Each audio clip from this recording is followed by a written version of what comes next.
যুদ্ধের ময়দানে 18 বছরের তরুণের মতোই অপ্রতিরোধ্য ইরান। প্রতিপক্ষের দেয়া আগুনে জ্বলে পুড়ে ছারখার হলেও কোনো অবস্থাতেই মাথা নত করবে না পারস্য শক্তি ইরান। বরং আগুনের ধ্বংসস্তূপ থেকে ফিনিক্স পাখির মতো জেগে উঠেছে শহীদ আয়াতুল্লাহ খামেনির দেখানো পথে হাঁটা ইরানের দেশপ্রেমী যোদ্ধারা। চলতি বছরের 28 ফেব্রুয়ারি প্রথম আঘাতটা যৌথভাবে আমেরিকা এবং তার দোসর ইসরায়েলের তরফ থেকে এলেও পাল্টা জবাব দিতে মোটেও দেরি করেনি ইরান।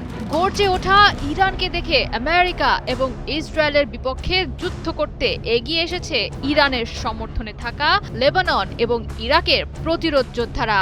এই অঞ্চলে থাকা অন্যান্য মুসলিম দেশগুলো যখন ন্যায়ের বিপক্ষে যুদ্ধে পশ্চিমা শক্তির মন জুগিয়ে চলতে ব্যস্ত, তখন ইরানকে সুরক্ষা দিতে জীবন বাজি রেখে লড়াই করছে ইরানের শক্তিশালী বাহিনী আইআরজিসি।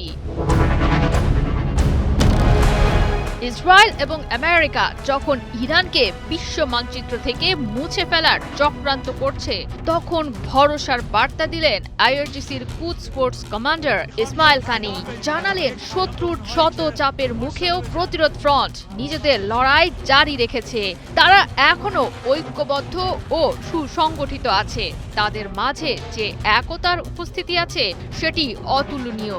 তিনি জানান, ইসরায়েল যদি মনে করে চাপ প্রয়োগ করা সহ ইরানের গুরুত্বপূর্ণ নেতাদের হত্যা করে স্বস্তির নিঃশ্বাস ফেলবে, তবে তারা ভুল ভাবছে।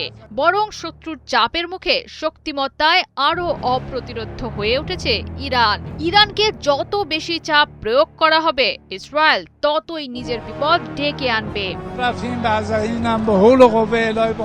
আইআরজিসির কুদস ফোর্সের পাশাপাশি বিশ্বের জ্বালানি পরিবহনের গুরুত্বপূর্ণ পথ হরমুজেও এগিয়ে আছে আইআরজিসির নৌসেনারা। নৌবাহিনীটির দাবি, জলপথটির ওপর কৌশলগত নিয়ন্ত্রণ ধরে রাখতে সাফল্যের পরিচয় দিয়েছে তারা।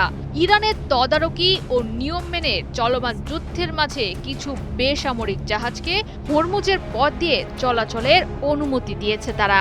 তবে হুঁশিয়ারি ছুড়ে দিয়েছে, আমেরিকা যদি বিধিনিষেধ ভঙ্গ করে হরমুজে নিজেদের প্রভাব দেখানোর চেষ্টা করে, তবে কঠোর জবাব দিতে দ্বিতীয়বার ভাববে না আইআরজিসির নৌসেনারা। ইতোমধ্যেই হরমুজের পথ অতিক্রমের চেষ্টা করেছিল একটি মার্কিন নৌযান, তবে তাৎক্ষণিকভাবে সেটিকে ঘিরে ফেলে আইআরজিসির নৌবাহিনী। বাহিনীটির অনড় অবস্থানে শেষ পর্যন্ত পিছু হটে গতিপথ পরিবর্তনে বাধ্য হয় প্রতিপক্ষ আমেরিকার নৌযানটি।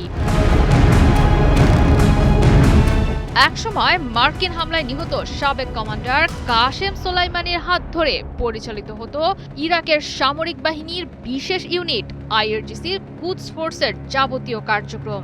তার অবর্তমানেও মধ্যপ্রাচ্যে ইরানের স্বার্থ রক্ষা এবং প্রভাব বিস্তারে নিরলসভাবে কাজ করছে বাহিনীটি, যার সুস্পষ্ট প্রমাণ মিলেছে চলমান ইরান যুদ্ধে।